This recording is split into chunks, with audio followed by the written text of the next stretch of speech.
which contains many descriptions of war and warfare, also contains a mitzvah that pushes us towards peace and reconciliation. In chapter 23, verse 8, we're told, Lo tite'ev edomi ki achicha hu, lo tite'ev mitzri ki ger hayita be'artzo. Shall not tite'ev, don't abhor an Edomite, for he is your brother, indeed. Edom is the descendant of Esav, the brother of Yaakov.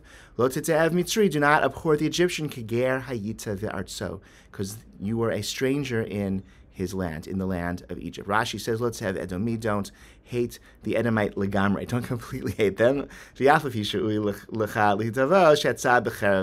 Right? They came against us in Numbers chapter 20 to fight us when we were marching through the desert. Nonetheless, don't hate them completely. Indeed, like there is a tie of brotherhood that goes back between us and the Edomites. And then Rashi says, don't hate the Egyptians, mikol v'chol, entirely.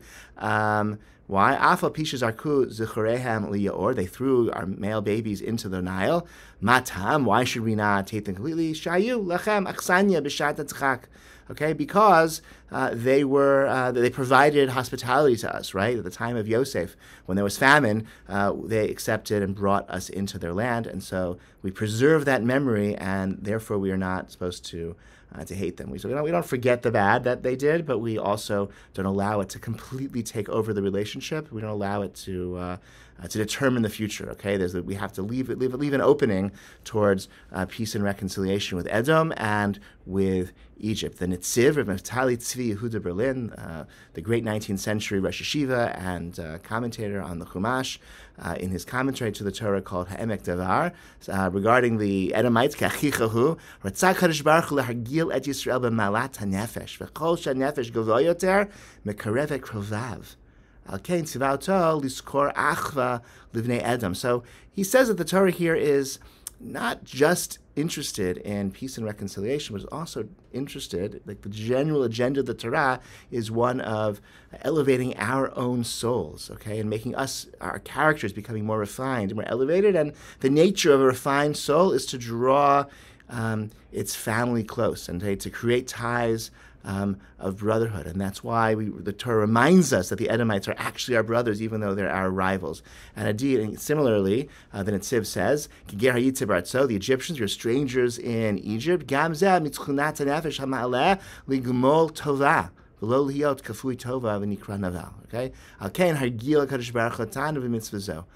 That it's one of the characteristics of a refined soul to be grateful and not to be kafui tova, not to be ungrateful, okay, which is a very base character trait. And so the Torah commands us, like, remember, despite this history of genocide and attempted genocide and slavery and subjugation, also remember the chsanya, the hospitality they provided us.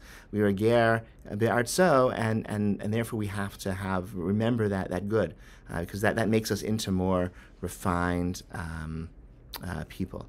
The Malbim adds an interesting point. That's another 19th century Torah commentary.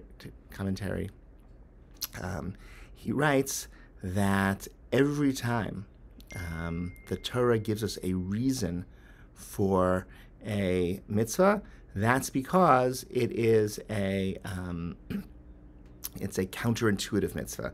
It's a challenging mitzvah. And so the Torah gives us, all right, so you can check this, okay? See if this theory holds out. The Malbim likes to give general theories that explain rabbinic tradition, and so he sort of feels the Torah can be kind of mastered scientifically if you just really, really are very sensitive to all the subtleties of grammar and form as it appears in the Torah. So he says, when the Torah gives us a reason, don't hate completely because he's your brother. Don't hate the Egyptian because you are a stranger. It's like because the rationale that Torah provides is because it's a counterintuitive mitzvah. Okay, and so I think that's well taken, right? When there's a history of competition and violence and subjugation, the enmity and the hatred is quite common and is quite natural. The Torah has to come and teach us otherwise. Okay, I think that seems very true to me. Okay, we don't need religion in order to perpetuate enmity and competition and strife between different nations and different populations. The Torah is needed